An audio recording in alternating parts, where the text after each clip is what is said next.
Hello and welcome to this very special broadcast where we are talking about Bharat at 74 into the year where we are looking at our 75th year of independence. We are on the cusp of our 75th year of independence. Where is Bharat today?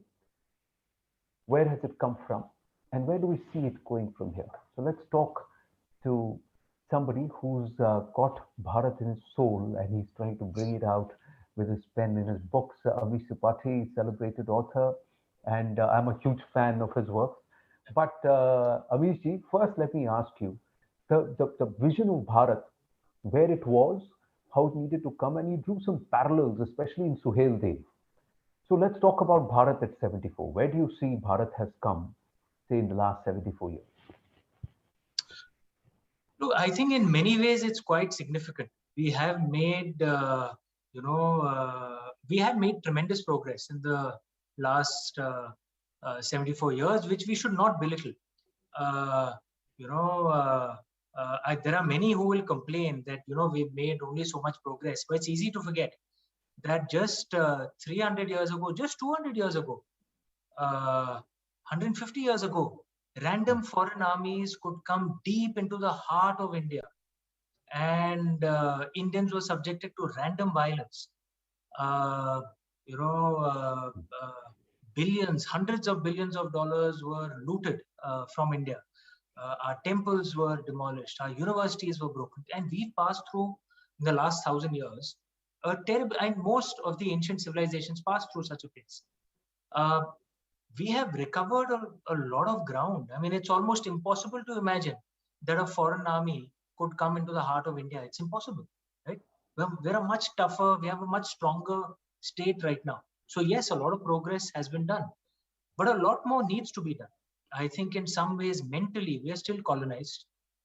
Mentally, I don't think we have revived our ancient ways, which I genuinely believe is actually truly in consonance with modernity and liberalism.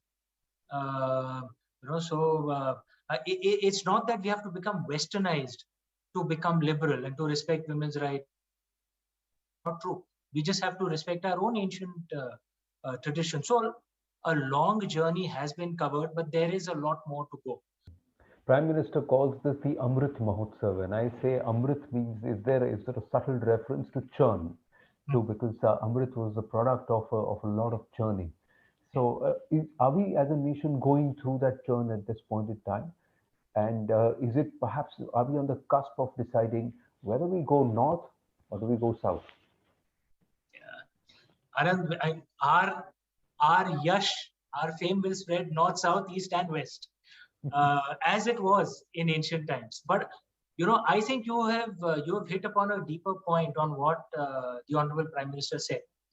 The deeper levels of meaning in Amrit. All of us Indians know that Amrit essentially emerged from the churning of the ocean, from the Sagar Manthan, which was done by the Devas and the Asuras.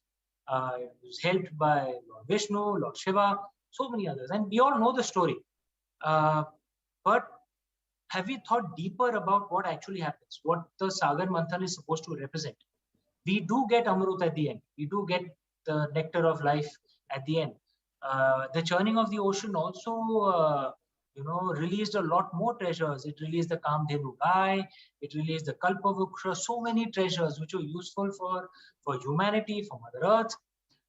But right at the beginning, we all remember, right at the beginning, what was released was Halahal, the poison, and a poison that would have destroyed the entire universe. And Lord Shiva, the god all of us worship, picked up that poison and drank it and held it in his throat. Hence, he got the blue throat, the Nilkantha.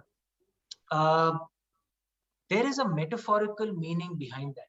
Sagar Manthan essentially represents change, right?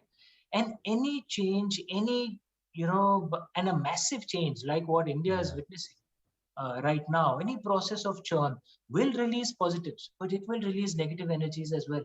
It's a part of the process. No change can ever be completely positive. Therefore, one of the things I always believe that those of us who are Shaivites, who are Lord Shiva worshippers, must follow our God and try and drink up the poison that gets generated.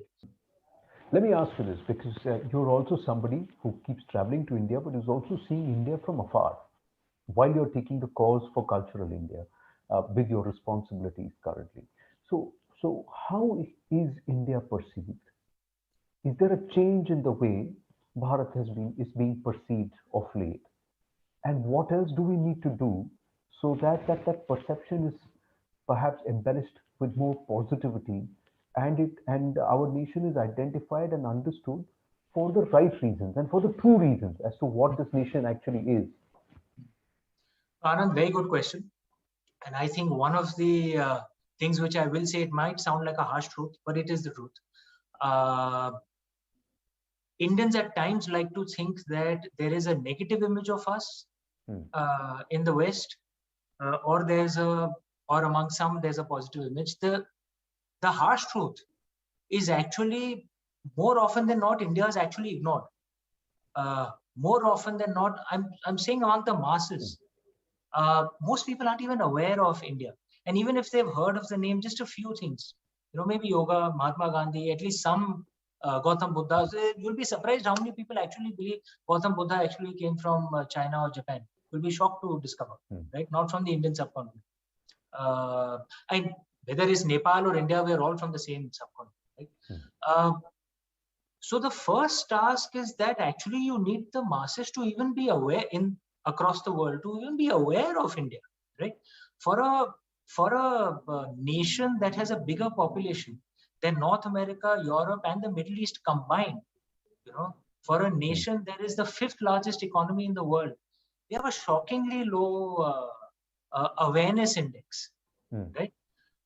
So that's the first step. We have to become more visible.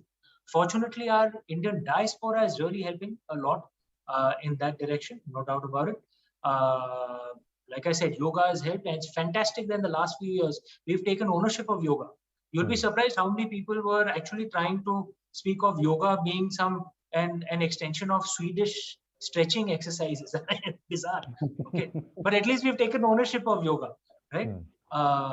Gautam Buddha, we need to speak of Buddhism. It is our heritage, the heritage of our ancestors. It's for the world, of course, but it's the heritage of our ancestors. We need to speak of our stories.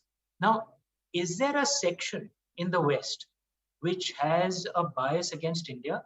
Yes, it's true. At times, we must engage in debate with them. But more often than not, I believe it's better to just ignore them. Because it's not just that they have a bias against India, they have a bias against all non-Western countries. India largely has a benign image, right?